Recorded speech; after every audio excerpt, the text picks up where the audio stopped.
దయ నొందిన స్త్రీ హానా. ఈరోజు మనము మొదటి సమూయేలు మొదటి అధ్యాయము 18 వచనాల నుండి ధ్యానిస్తున్నాము. ఏందండి, యెహోవా పిల్లలు లేకుండా చేశాడు అని 18 వచనాల్లో ఉంది. బోర్న ఏడ్చింది అని 18 వచనాల్లో ఉంది.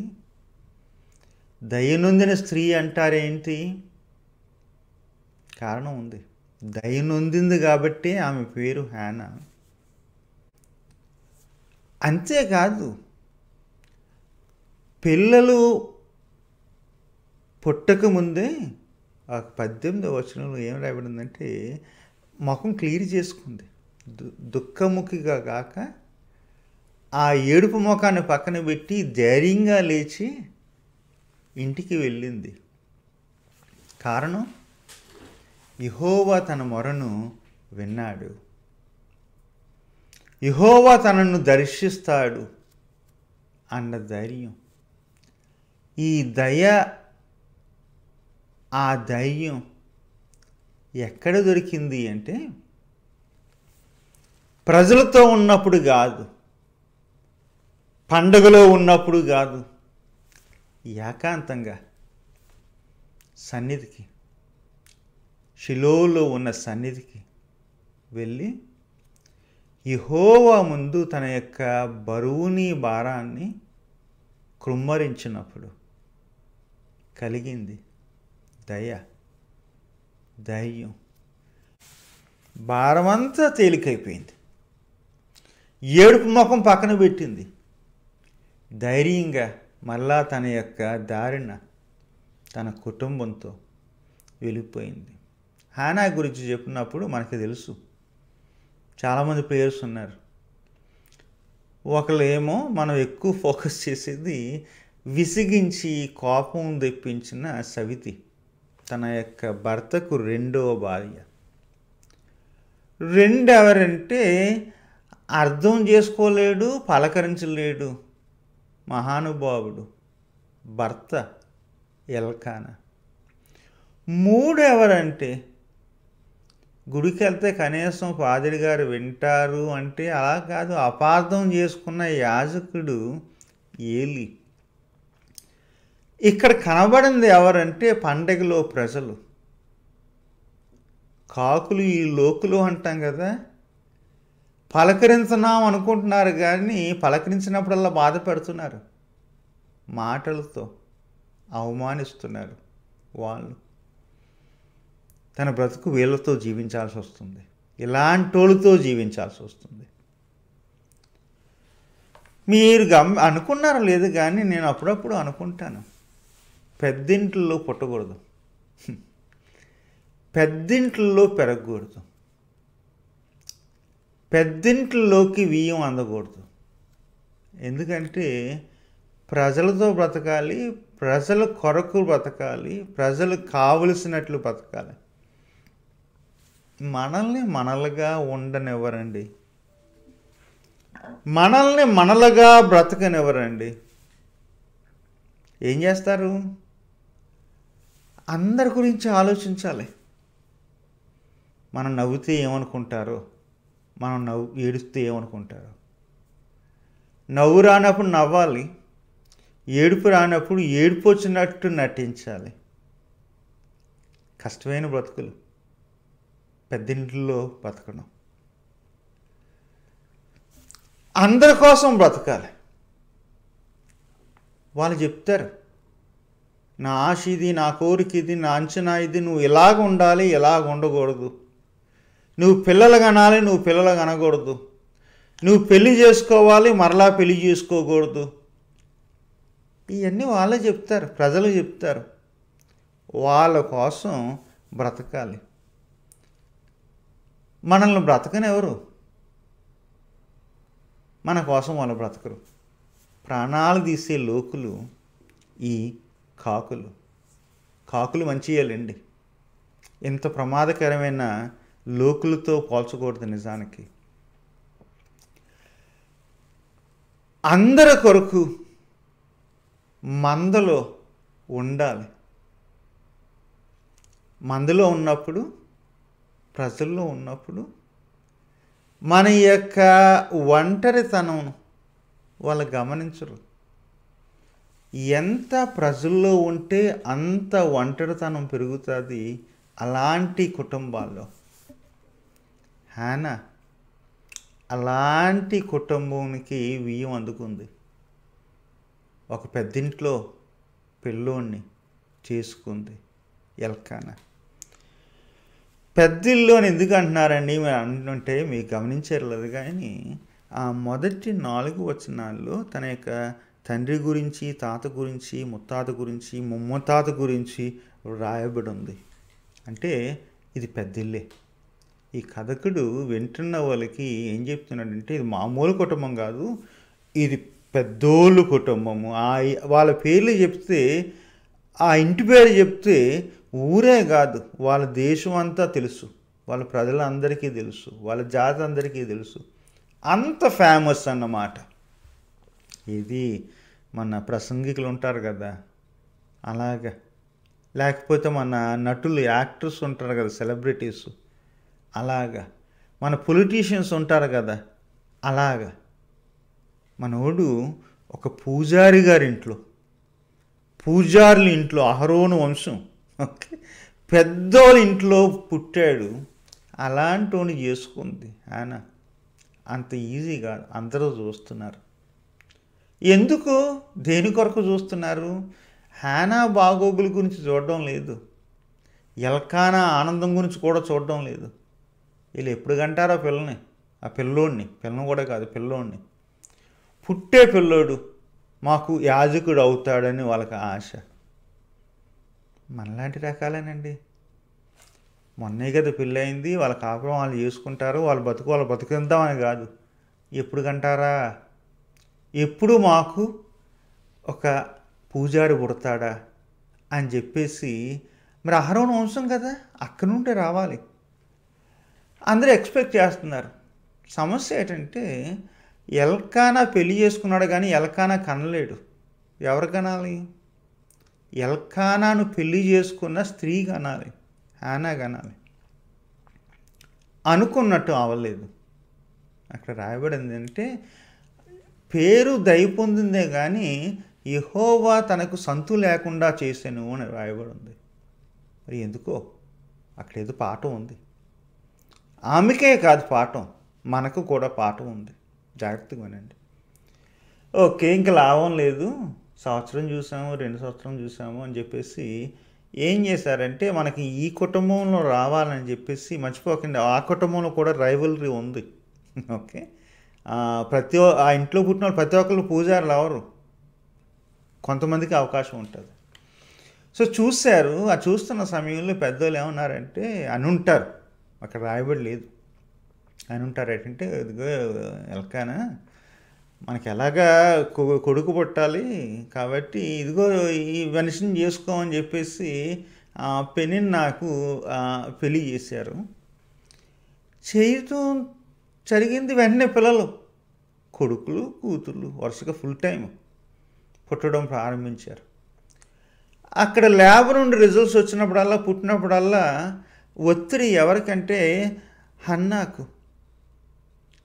అక్కడ రాయబడి ఉంది ఒక వచనంలో, చాలా కష్టమైంది, క్లియర్గా రాయబడి ఉంది ఏంటంటే పెనాయినాకు పిల్లలు ఉన్నారు, కొడుకులు కూతుర్లు, హానాకు పిల్లలు లేరు. ఇద్దరు ఒకే ఇంట్లో ఉన్నారు. ఒకవైపు ఏమో ఆనందం అయితే మరొక వైపు ఏమో దుఃఖం. రెండు ఆనందం దుఃఖం, పండుగ బాధ, రెండు ఒకింట్లోనే కాపురం ఉన్నాయి. ఒకదానికొకటి సవితులుగా ఉన్నాయి. మరి ఎల్కానా ఏం చేస్తున్నాడండి? ఇదిగో నువ్వు బాధలో ఉన్నావు కదా అని చెప్పేసి అవ్వచ్చు, లేకపోతే నిజంగా అవ్వచ్చు. హన్నాను బాగా ప్రేమించాడంట. పూజారి కుటుంబం కాబట్టి ధర్మం ప్రకారము సంవత్సరానికి 3 సార్లు ఆ రోజుల్లో షిలోలకు వచ్చేవారు. అర్పణలు అర్పించేవారు. సంవత్సరానికి ఒకసారి అనుకుంటారు జనాలు ఏమంటారంటే, ఇది పర్ణశాలల పండగ కావచ్చు, ఫ్యామిలీతో వచ్చేవాడు. ఇద్దరు భార్యలను తీసుకొని, పిల్లలను తీసుకొని వచ్చేవాడు. ఇక్కడ ఉండి అక్కడ మరలా ఇవి ఉంటాయి కదా, ఏది అర్పణలు అర్పించేవాడు. మరి ముఖ్యంగా ఏది థ్యాంక్స్ గివింగ్, కృతజ్ఞత అర్పణ అర్పించినప్పుడు తిరిగి కాస్తో కోస్తో ఎక్కువ మరలా తన దగ్గరికే వస్తాయి కుటుంబానికి. అక్కడ పర్ణశాలల పండుగ కదా, వండు తినడానికి చెప్పేసి తెచ్చుకునేవారు. మంచి పోర్షన్స్, మంచి మొక్కలు హన్నాకి పంపించేవాడు, ప్రేమించాడు కదా. మిగిలిన మొక్కలేమో అటు పెనైనాకి పంపించేవాడు, పిల్లలకి ఇంకా దాసులకి పంచేవాడు అనమాట. ఈ డీటెయిల్ ఎందుకు చెప్పారంటే, ఎల్కానా ప్రేమించాడు కానీ హన్నా జీవితంలో ఆ వెలుతుండిపోయింది. తెంగరోడంటారో, మాటకారంటారో, మరి ప్రయత్నించాడంటారో, ప్రేమించే ఉంటాడు కానీ మాట్లాడడం రాదు. అడిగేవాడు, మాటికి అడిగేవాడు, అలా పెట్టుకున్నావే మొఖం, ఎందుకు బాధగా ఉన్నావు, ఏం భోంచేస్తా లేదే, మంచి మంచి మొక్కలు పంపిస్తున్నాను కదా, ఇంకెంతకాలం ఇలా దిగులుకుంటావు అని చెప్పి అడిగేవాడు. మన కాలం పిల్లలు అయితే చెప్తారు, మిస్టర్ ఎల్కానా నీకు తెలియదా నేను ఎందుకు బాధలో ఉన్నాను, నా వెళితే ఏదో నా అవసరం ఏదో నీకు తెలియదా, ఎందుకు నేను భోజనం చేస్తాలేదో నీకు తెలియదా అని నిర్మోహంగా అడిగే ఉంటారు. మళ్ళా దానికి గడుపుతాడు. ఏమంటాడంటే, ఇదిగో నీకు పిల్లలే కావాలా, నేను లేనా, తన భాషలో చెప్పాలంటే, నేను 10 మంది కొడుకుల కన్నా నీకు శ్రేష్టం కాదా అంటాడు. అక్కడ సమస్య ఏంటంటే, తను శ్రేష్ఠుడిగా చెప్పుకుంటున్నాడు. చెప్పాల్సింది ఏంటంటే, పిల్లలకేముందిలే, కొడుకులకేముందిలే, నువ్వు 10 మంది కొడుకుల కన్నా శ్రేష్టము అని నువ్వు అని చెప్పలేదు. ఆ బాధలో కూడా తన సెంటర్ ఎవరు, కేంద్రం ఎవరంటే, ఎవరిని ఫోకస్ చేస్తున్నాడంటే తనను తను ఫోకస్ చేస్తున్నాడు. చాలా కాపురాల్లో బాధ వచ్చినప్పుడు భర్త గురించి భార్య కానీ, భార్య గురించి భర్త కానీ ఆలోచించడం లేదు. వాళ్ళు ఏం చేస్తారంటే వాళ్ళే కేంద్రంగా చేసుకుంటారు. నేను నీ చాలదా అంటారు, నువ్వు నాకు చాలు అని అనరు. ఇక్కడ ఫ్యామిలీ క్రైసిస్ అక్కడ వచ్చింది. తనకు తెలియకపోవచ్చు ఎల్కానాకి తను ఏమంటున్నాడు, కానీ ఆదరణకు ఓదార్పుకు మించి బాధను కలిగించే మాటలు పలుకుతున్నాడు. మంచి ఉద్దేశంతోనే ఏం చేశారు, ఎలాగా పండగకు వచ్చారు కదా. ఇలాంటి సందర్భాల్లో పండగలో ప్రజలు ఎదురవుతారు. మర్చిపోకండి, ఈ క్రిస్మస్లు కానీ ఇంకా ఏ పండుగలు చేసుకుంటారు కదా, ఆ పండుగలు కొంతమందికి చాలా కఠినంగా ఉంటాయి, బాధాకరంగా ఉంటాయి. పండుగలో అందరూ సంతోషించెదరు అని అనుకోకండి. పండుగలో కొంతమంది సంతోషంగానే కనబడతారు కానీ వాళ్ళకి ఆ యొక్క సీజన్స్లో బాధ పెరుగుతుంది. హన్నాకి పండగకు వచ్చినప్పుడల్లా భయం ఏంటంటే, బలులు భయం కాదు, ప్రయాణం భయం కాదు, ప్రజల భయం. ఎందుకు, ఎంతమంది పిల్లలు అని అంటారేమో అని భయం. అంతటితో ఆగరు, ఎంతకాలం అయింది ఏంటి పెళ్ళి అయ్యి అని అంటారేమో అని భయం. మీ సవితికి ఉన్నారు కదా అంతమంది పిల్లలు అంటారేమో అని భయం. ఆ రకాలు ఇప్పుడు ఉన్నారు కాబట్టి అప్పుడు కూడా ఉన్నారని నేను చెప్పగలుగుతున్నాను. ప్రజలు ఉంటే మంచి ఉద్దేశంతోనూ అడగొచ్చు కానీ పెళ్ళిళ్ళైన పిల్లలను కనడానికి, ఆడవాళ్ళు ఉన్నారు పిల్లలను కనడానికి, ఈ గోత్రం గొప్ప కొరకు, ఇంటి పేరు నిలబెట్టడం కొరకు, మాకు పూజారిని ప్రొడ్యూస్ చేయడం కొరకు ఆడవాళ్ళు ఉన్నారని చెప్పేసి అడిగే రకాలు ఉంటారు. అందుకనే ప్రజలు పెరిగే కొలది తనలో ఒంటరితనం పెరిగేది. పండుగలు వచ్చినప్పుడల్లా తనలో దుఃఖం ఉండేది. ఎవరితో చేసుకోవాలి ఈ పండగ? సంవత్సరాలు దాటిపోతున్నాయి. నేను ఒంటరిగా ఉండిపోతున్నాను, ఒంటరిని అయిపోతున్నాను అనే బాధ. ఏం చేసింది? వచ్చారు, పండగకు వచ్చారు, తిన్నారు, అందరూ తాగుతున్నారు, అంతా నిండుగానే ఉంది. పక్కకి వెళ్ళింది. కీవర్డ్ రిమెంబర్, యెహోవా సన్నిధికి వెళ్ళింది. పెద్దింట్లో పుట్టినోళ్ళకి, పెరిగినోళ్ళకి, బియ్యం అందినోళ్ళకి ఇలాంటి బాధ కలిగినప్పుడు ఒక కీ ఉంది. ప్రజలకు అలవాటు పడిపోయినప్పుడు, అందరు పలకరింపులకి అలవాటు పడిపోయినప్పుడు, బాధ కలిగినప్పుడు ఒక కీ ఉంది. ఏంటంటే టర్న్ ఆఫ్ యువర్ ఫోన్. ఫేస్బుక్లో నా గురించి ఏం కామెంట్స్ చేశారు అని చూడొద్దు. ప్రజలు వచ్చి ఏమంటున్నారు అని చూడొద్దు. ఫోన్లు ఆఫ్ చేయండి, సోషల్ మీడియా ఆఫ్ చేయండి, స్టేజ్లు ఎక్కడం ఆఫ్ చేయండి. వీలైనంత మట్టుకి మీ అంతటి మీరు ఏకాంతంగా దేవుని సన్నిధికి వెళ్ళండి. కొంతమంది ఏం చేస్తారంటే, నాకు ఇంకా బ్రతకడం ఎందుకులే అని చెప్పి ప్రాణాన్ని పోగొట్టుకోవడానికి ప్రయత్నిస్తారు. ఆరోగ్యాలు పాడు చేసుకోవడం కానీ, ఆత్మహత్య యత్నాలు కానీ చేస్తారు. ఆ అవకాశం కూడా ఉంది. ఇది మనం ఏదో కోపింగ్ మెకానిజం అనుకుంటాం, దాని కోపింగ్ మెకానిజం అనరు. అంతం తెచ్చుకోవడం అనవసరంగా అంటారు. మర్చిపోకండి, ఇలాంటి క్రైసిస్ వచ్చినప్పుడు అది ఏ రీతిగాను స్ట్రాటజీ కాదు. కొంతమంది ఏం చేస్తారంటే చెడు అలవాట్లకి, తాగితే మర్చిపోతానులే, డ్రగ్స్ తీసుకుంటే మర్చిపోతానులే, బాగా తింటే, తిండి కూడా ఒక్కోసారి ప్రమాదమే, బాగా తింటే ఆ బాధ మర్చిపోతానులే అనుకుంటారు. అది కూడా కాదు. హన్నా చేసిన తెలివైన పని ఏంటంటే ఏకాంతంగా దేవుని సన్నిధికి వెళ్ళింది. ఏలీ గారు ఉన్న స్తంభం వైపు వెళ్ళి మోకరించి ప్రార్థన చేయడం ప్రారంభించింది. తనకు తెలుసో తెలియదు కానీ ఈ దేవుని యొక్క సేవకుడే తన కుమారునికి ఫ్యూచర్లో మెంటర్గా ఉంటాడు. వెళ్ళింది, ప్రార్థన చేస్తుంది. ఈయనున్నాడు ఏలీ గారు, వినలేదు, చూచాడంట. కథకుడు మన చెప్తాడు. ఆ పెదాలు చూసి ఆహా ఆహా ఆహా అని అంచనా వేసాడంట. అలాంటి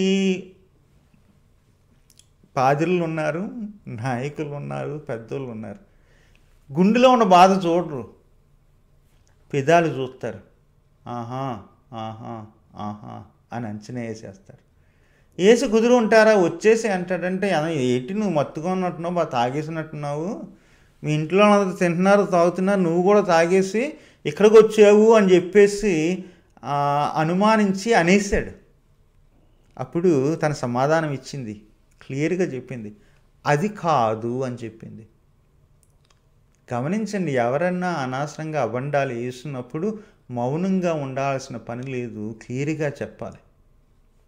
కాదండి, అది కాదు అన్న చెప్పేసిన తర్వాత కనీసం 6 సెంటెన్సెస్ ఒకదానితో ఒకటి మరలా చెప్తుంది. అయ్యా, నాలో ఉన్న మనోదుఖం అలాంటిదండి అంటది. నేను వచ్చాను, నా ఆత్మలో ఉన్న దుఃఖాన్నంతా దేవుని యొక్క సన్నిధిలో పెడుతున్నానండి. మీకు అర్థం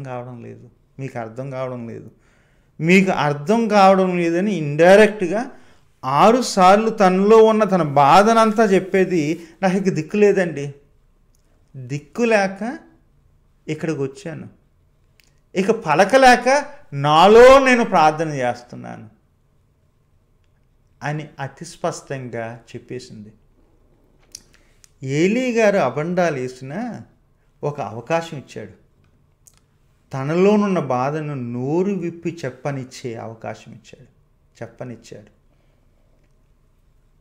నాయకులారా, పాదిరులారా, సంఘ పెద్దలారా, అమ్మ నాన్నలారా, పెద్దలారా, గమనించండి. కొంతమందికి వినేవాళ్ళు లేక కృంగిపోతున్నారు. అబద్ధం ఏమంటలేదు, కానీ వినడానికి చెవి యొగ్గమంటాను. మనసులో ఉన్న బాధని చెప్పనివ్వండి. చెప్పింది. అంటాడు ఏలి, ఇదిగో క్షేమంగా ఇల్లు, నెమ్మదిగా ఇల్లు, తేలికగా ఇల్లు. అది నా ట్రాన్స్లేషన్స్. నీ మనవని యెహోవా అనుగ్రహించునుగాక, దయ చూపించునుగాక. దాంట్లోండే వచ్చిన నా పేరు అన్న. దయనుందిన స్త్రీ. మనవేంటి తనకు తెలియదు, కానీ అంటాడు నీ మనవి. ఆ మనవి తీరితే తన కుటుంబంలో యాజకత్వం అంతం అవుతుందని కూడా తను గమనించలేదు, ఆలోచించలేదు. ఒకసారి మన పాదరులు ఏంటంటే, మా పిల్లల యొక్క ఫ్యూచర్కి ఇదేదో రిస్క్గా ఉంటుందని ఆలోచిస్తారు. ఏలి అలా కాదు. అది ఏ మనమైనా సరే ఆ మనవని యెహోవా అనుగ్రహించునుగాక అని చెప్పి దీవిస్తాడు. అప్పుడు తను అంటది, నేను కృప నొందునుగాక, కృప నొందునుగాక అని చెప్పి ఒక మాట రాయబడి ఉంది. ఏడుపు ముఖం పక్కన పెట్టిందంట, దుఃఖ ముఖాన్ని పక్కన పెట్టిందంట. లేచి ఆ మాటలతోనే లేచి ధైర్యంగా ఇంటికి వెళ్ళిపోయింది. మాటతో సరిపెట్టలేదు, దేవుడు కుమారుణ్ణి ఇచ్చాడు. అక్కడి దేవునికి మాట ఇచ్చినప్పుడు తన మాట ఇచ్చింది ఏంటంటే, నాకు పుట్టే కొడుకు ఎల్కానాకు కాదు, నాకు కాదు, నీ కొరకే ప్రతిష్ఠిస్తాను. ఎందుకంటే ఎల్కానా కొడుకులు ఆల్రెడీ పుడుతున్నారు. మాకు అక్కడ మా భర్తకు అవసరం లేదు. నాకంటారా, ఆ యెహోవాకి, ఆ దేశానికి నాయకుడు ఉంటే చాలు, అదే నా తృప్తి. నా కొడుకు ప్రజల కొరకు, యెహోవా కొరకు పుట్టి పెరిగి నాయకుడు అవుతే చాలు, అదే తృప్తి. ఆ మాట చెప్పింది కదా. ఆ మాటకు నెరవేర్పు 19-20 వచనాల నుండి మిగిలిన గ్రంథం అంతా కనబడుతుంది. కానీ ఇక్కడ జరిగింది ఏంటంటే, బాధ కలిగినప్పుడు ఏకాంతంగా దేవుని సన్నిధికి వెళ్ళి బాధనంతా పోసుకుంది. యెహోవా తరపున ఏలి యొక్క మాట ద్వారా యెహోవా విన్నాడు, వింటాడు అని నమ్మకంగా తిరిగి లేచి సంతోషంగా వెళ్ళిపోయింది. ఇదిగో అన్నాలా, ప్రజలున్నప్పుడు ఇబ్బంది పడుతున్నారా?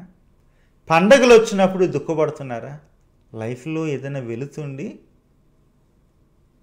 విసిగిపోతున్నారా? ప్రజలు భారంగా ఉన్నారా? అటు ఇటు వెళ్ళొద్దు. ఏకాంతంగా ఎక్కడైనా సరే, అదొకసారి ఇంట్లో కూడా అవ్వచ్చు, యెహోవా సన్నిధిని బాధను కృమ్మరించండి.